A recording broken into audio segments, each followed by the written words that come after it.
pas le monologue du savoir vers l'ignorance, mais la pensée partagée entre deux êtres qui cherchent ensemble.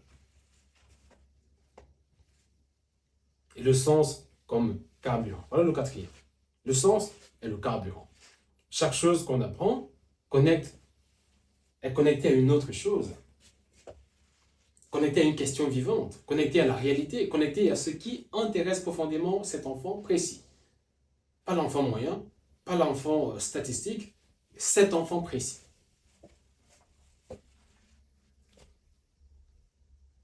Et ce programme-là n'existe pas encore dans les écoles. Ce programme-là n'existe pas encore dans les écoles. Et il peut exister dans chaque foyer, aujourd'hui, sans budget, sans réforme ministérielle, sans attendre que le système change. C'est là qu'on revient à la responsabilité parentale. Et c'est peut-être la conclusion la plus importante de ce que je vous dis ce soir.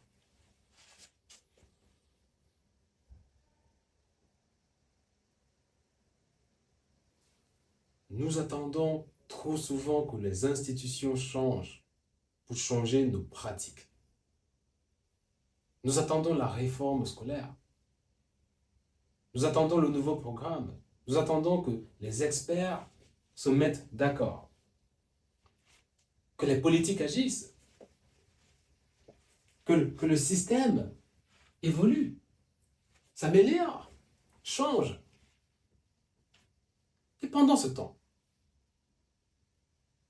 la fenêtre se ferme. La fenêtre d'hypersynchronique d'État se ferme.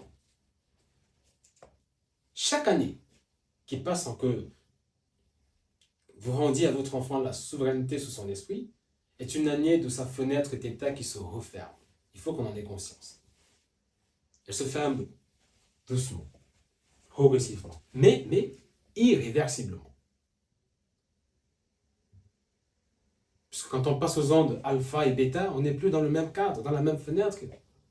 Je ne dis pas ça pour créer de la peur, je dis ceci parce que c'est la vérité. Et parce que la vérité, même difficile, est toujours plus utile que le confort d'une illusion rassurante. La théorie de l'esprit souverain n'est pas un programme scolaire alternatif, point du tout. Ce n'est pas un manifeste anti-école. Ce n'est pas une promesse que votre enfant sera un génie si vous suivez 10 étapes simples, si vous rejoignez Simo University. Point du tout. C'est une façon de voir le monde, une façon de regarder l'enfant en face de vous et de reconnaître en lui, non pas ce que le système a décidé qu'il serait, mais ce qu'il est déjà en réalité de manière intrinsèque. Tout individu a son idiosyncrasie. Ce qu'il a toujours été, ce qu'il est et sera toujours. Un esprit souverain en attente de déploiement permanent. Voilà ce qu'est un enfant.